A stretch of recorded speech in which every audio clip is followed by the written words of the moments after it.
अस्सलाम वालेकुम व्यूअर्स। अब अटक city special goods train Sanawa पहुंच रही है डबल लोकोमोटिव के साथ।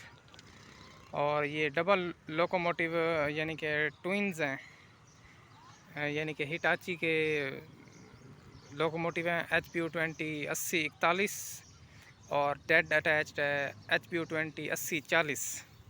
80-41 प्लस 80-40 के साथ अब अटक सिटी पैलेट, यानी कि इसके साथ 50 बोगियाँ लगी हुई हैं, एम्प्टी स्लीपर कोचेज़।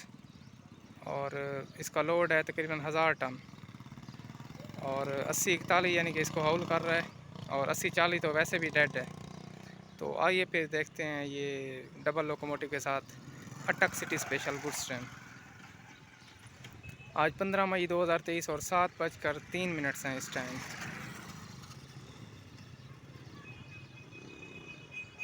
ये अनमैन लेवल क्रॉसिंग के साथ पहुंच रही है ट्रेन।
ये थी लॉन्गेस्ट अटक सिटी पैलेट स्पेशल गुड्स ट्रेन। तकरीबन 53 या 55 बोगियाँ थी इसकी, 80-41 और 40 के साथ।